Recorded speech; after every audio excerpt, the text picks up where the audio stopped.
Okay, so I'm going to teach you how to play Senet. Now I just made this little game board using my computer, and this will be available on my website if you want to download it. I did go ahead and draw in those little icons here, they're the hieroglyphs, and you can do the same thing too, or what you could do is just put in a happy face or a sad face and a happy face for places where you lose a turn or get an extra turn if you don't want to draw out these little things. Okay, so for this you're also going to need a dice and some markers to play with. Now we're just going to use some pennies and some nickels, and you could use anything that you want. So to start the game, we are going to place these on the left side of the board, and we're going to alternate the game pieces.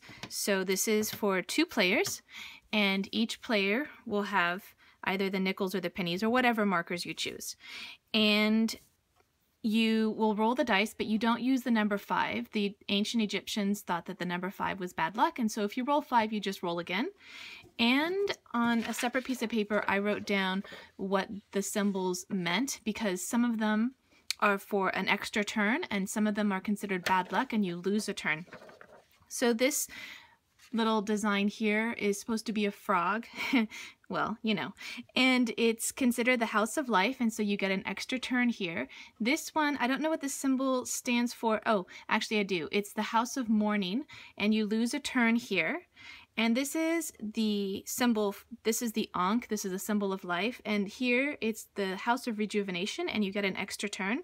This is probably the worst one to land on. Not only do you lose a turn, but you need to go all the way back to the house of mourning. And if somebody is on this square right here, then you got to go all the way back to the beginning, which is over here with the ibis, and that's where you start and you end over here.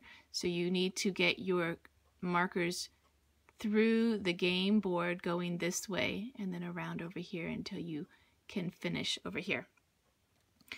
So the object of the game is to get your pieces off. Now, there are obviously a lot of variations on how to play this because historians disagree on some of the rules, and it kind of doesn't really matter. It's just a fun game all around to play. And I'm going to teach you the way that I learned when we went to the Rosicrucian Museum in San Jose.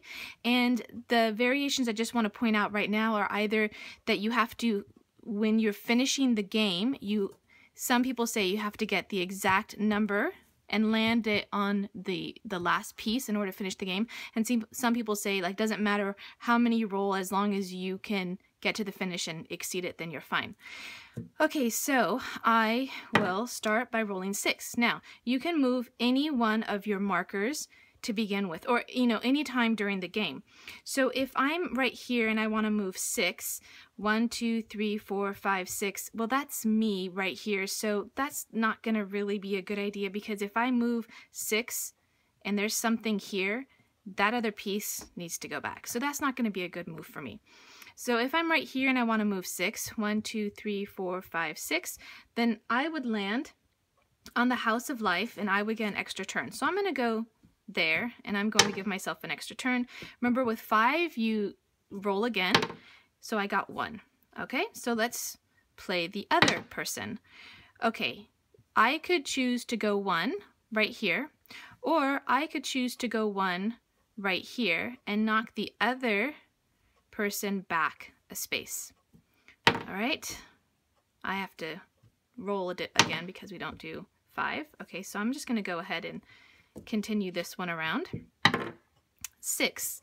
So let's see, if I'm right here, the other player, 1, 2, 3, 4, 5, 6 would mean that I would end up on this very unlucky spot and I would lose a turn. And I don't want to lose a turn, so I'm not going to move that one 6 spots. I'll take this one and move it 6 spots. So 1, 2, 3, 4, 5, 6. Back to the nickel player.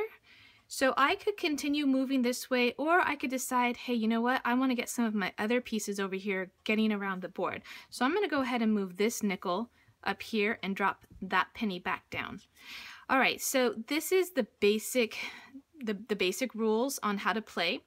You want to basically get all of your markers through the game board all the way until you get to the end.